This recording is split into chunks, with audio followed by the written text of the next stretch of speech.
On a eu la Révolution en France comme partout, qu'il y a énormément de mémoires d'avant 1789 qui ont disparu. On en trouve encore beaucoup d'éléments ici, c'est important.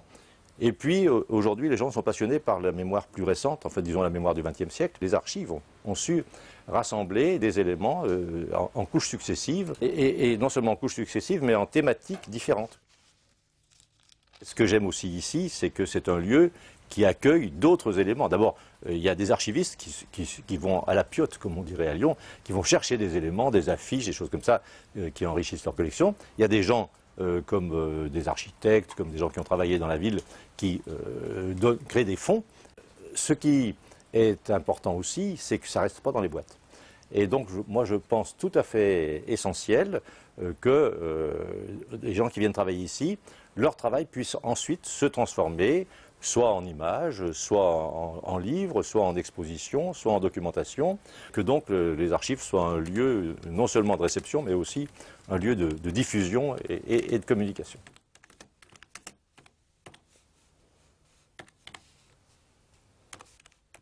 Du point de vue écrit, ce sont surtout les documents donc, du XVIIe siècle, XVIIIe siècle et surtout du XIXe siècle qui sont particulièrement volumineux. Vous savez, il y a des liasses énormes. On y voit l'évolution de la paléographie d'une certaine manière. Et puis on y voit l'arrivée, ce qui est très intéressant, dans les années 20 ou les années 1900, on voit les premiers documents dactylographiés. Ce qui m'a intéressé, disons, c'est pratiquement toutes sortes de documents, parce que dans les archives, il y a la question des choses écrites, de la mémoire, des faits, donc on la rencontre dans les liasses. Et puis alors vous avez la mémoire topographique, qui est une grande chose pour les villes, une grande chose pour la ville de Lyon. Et cette mémoire topographique, elle se rencontre donc mémorisée dans les plans, sur les plans, et puis elle se rencontre aussi dans les gravures qui donnent en 3 dimensions ce que les plans en général présentent au sol. Ce qui permet de donner une image de la ville de Lyon et de voir à travers le temps comment évolue cette image. Ces plans m'ont permis de faire donc dans ce livre là, qui s'appelle L'art et la ville, le premier atlas de plans historiques d'une ville, de la ville de Lyon, donc des origines jusqu'à nos jours. Je crois que les archives municipales à Lyon, et puis dans toutes les villes, sont vraiment indispensables dans le sens où elles montrent une sorte de stratification de l'histoire et qu'elles conservent finalement dans les rayons verticalement ce que l'histoire conserve horizontalement.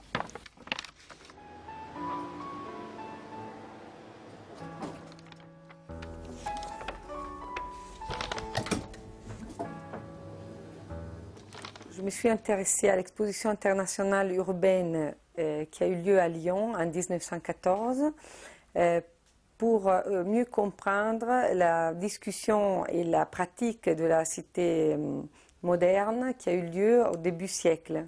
D'abord, j'ai commencé à voir quel type de documents existaient sur cette exposition.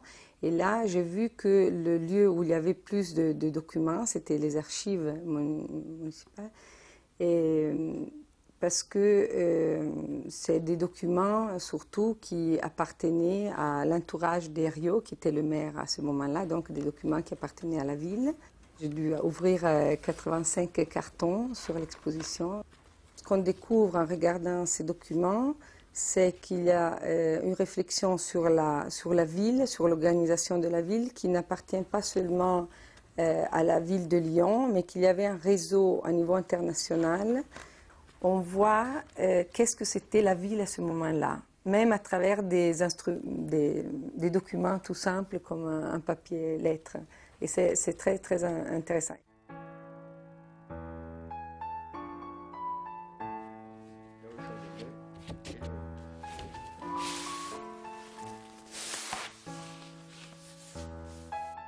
Ce qui m'amène aux archives municipales, c'est la mission qui m'a été confiée par le ministère de la Culture de recenser et cataloguer toutes les partitions de la région Rhône-Alpes. Et il se trouve que les archives municipales sont particulièrement riches en musique, en partitions. J'ai d'ailleurs dans les mains un feuillet inestimable, puisqu'il s'agit d'un feuillet manuscrit autographe de la main de Beethoven, et en plus, si j'ose dire, du scherzo de la 5e symphonie. Donc une des œuvres les plus célèbres qui a fait le tour du monde, qui continue à être jouée partout dans le monde. Je regarde sur le deuxième feuillet ce passage que tout le monde connaît. Pom, pom, pom, pom, pom, pom, pom, pom, pom, pom, pom.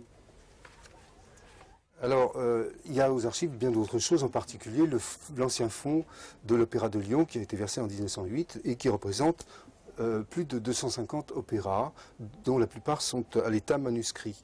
Alors, nous avons publié ce catalogue des fonds musicaux, conservé en région Rhône-Alpes, où sont recensés, catalogués, décrits avec minutie, hein, le cahier de charges était extrêmement précis, chacune des œuvres qui sont dans le fonds, et puis dans d'autres fonds naturellement. Ce fonds n'est pas mort, hein, il s'agit pour nous de faire l'interface entre un fonds qui est là, qui n'est pas forcément connu, qui n'était pas décrit jusqu'à présent, et puis grâce, j'espère, à ce catalogue, eh bien, des musiciens vont repérer telle partition, il y a beaucoup d'œuvres uniques qui ne se trouvent que là.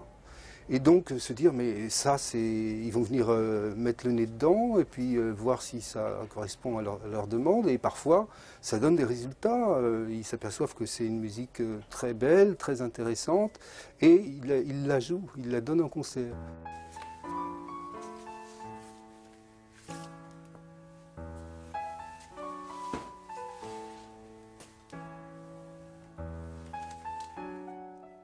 J'étais lancé dans la recherche de ma généalogie et dès que j'ai atteint 1750, disons, j'ai eu des difficultés, je n'arrivais plus à lire parce que les écritures n'étaient pas les mêmes.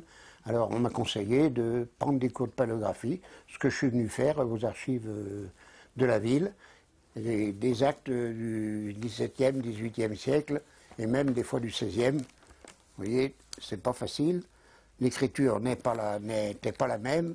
Et de plus, il n'y a pas aucun signe de ponctuation. Et il n'y a pas de majuscule. Le plus dur, c'était de lire l'écriture. C'était pas de comprendre le texte. Ah, ben, je me suis découvert des ancêtres qui étaient d'une certaine classe, que j'ignorais. Je me suis même découvert une parenté avec le curé d'Ars, du côté de ma mère. Chose que nous ignorions dans la famille. Mais de la paléographie, ça fait 10 ans que j'en fais. Combien de documents j'ai pu consulter, mais j'en ai aucune idée. Une multitude, vu que j'ai travaillé des journées entières aux archives, de l'ouverture des archives jusqu'à la fermeture le soir. Alors, je ne peux pas vous dire le nombre de documents, mais c'est incommensurable. Je ne fais que ça. Je ne fais que de la recherche. Je n'ai rien d'autre à faire.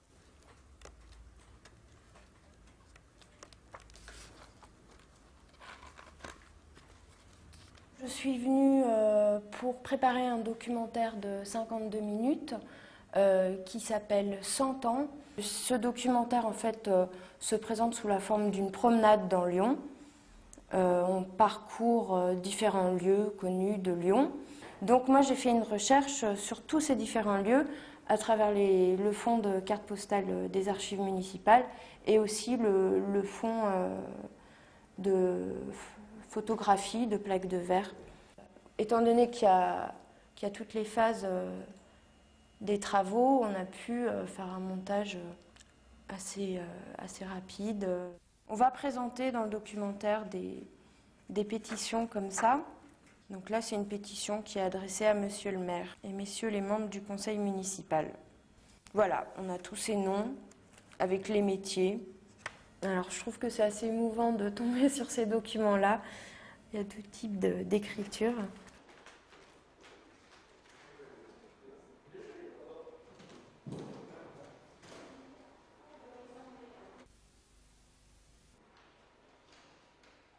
Nous avions un document absolument essentiel qui est le cadastre de 1830. Ce cadastre est vraiment une mine d'informations à bien des égards. D'abord parce qu'il y a des documents graphiques, des plans aquarellés et des plans qui sont riches d'informations. Et puis il y a aussi les matrices cadastrales qui nous donnent des descriptions extrêmement précises des propriétés. Donc en fait, avec cette source, on a presque une image parfaite de la ville de l'Ancien Régime pour le quartier qui nous intéressait, qui est la rive droite de la Saône. Pour répondre à une commande tripartite de la Courlie, l'agence d'urbanisme et l'hôtel de ville de Lyon, en vue du réaménagement des quais de la Saône, qui s'étale de Saint-Georges, la Quarantaine, jusque Pierre-Cise, voire l'Observance. Cette étude a bien sûr pour objectif de donner des véritables clés de lecture, pas seulement à ceux qui travaillent sur la mise en valeur de ce quartier, mais aussi aux habitants, c'est-à-dire leur donner la possibilité de comprendre comment tout cela a évolué et aussi quelle date on peut accorder à chaque construction. C'est un va-et-vient entre les textes, la recherche en archives, le dessin qui permet de visualiser, de montrer, et un détail qu'on n'avait pas pu voir dans un premier temps, dessiner nous permet de le comprendre mieux et d'essayer de saisir comment il est arrivé à telle ou telle formule, par le dessin. Bien sûr, l'objectif, c'est d'arriver au final à une publication, mais aussi à des plans qui pourront être présentés de différentes manières.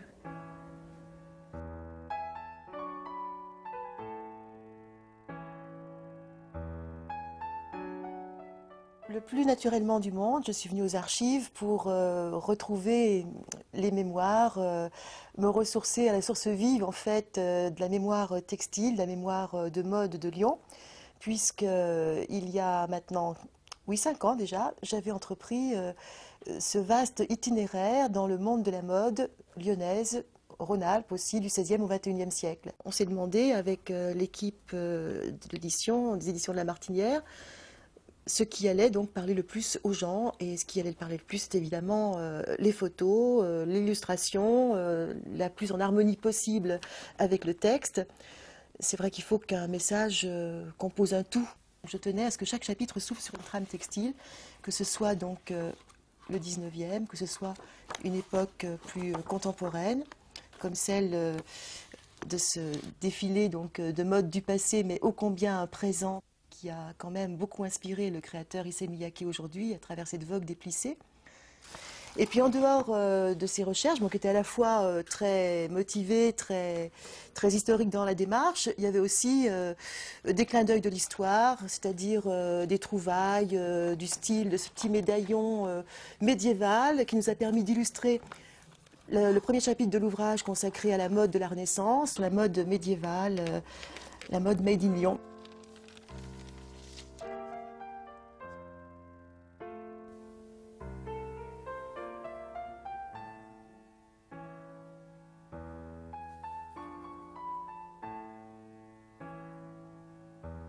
Entamant une recherche sur la facture instrumentale lyonnaise, il était de bon ton, effectivement, de se plonger sur les archives et de rechercher depuis le XVIe siècle jusqu'à nos jours ce qui avait pu se faire en la matière.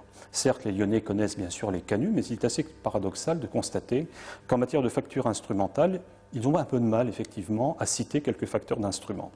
Si l'on plonge dans les archives, on se rend compte que Lyon, de ce côté-là, a été une ville extrêmement florissante. Par différents travaux, différentes publications, nous avons pu effectivement présenter l'importance de cette école de facture instrumentale. Et il se trouve qu'aujourd'hui, différentes personnes intéressées par le sujet, musicologues, musiciens, collectionneurs, facteurs, nous ont contactés, si bien que des possesseurs d'instruments maintenant nous interrogent pour savoir un petit peu ce qu'il en est de leur propre collection, de leurs propres instruments. Alors mener une enquête de ce type à 300 ans de distance, ça peut paraître un petit peu extraordinaire, mais j'avoue que plus on se plonge dans les archives, plus les informations apparaissent. Chaque acte en appelle un autre, plus on veut en savoir, plus on cherche, plus on en trouve. Et je crois qu'on n'a jamais envie de s'arrêter.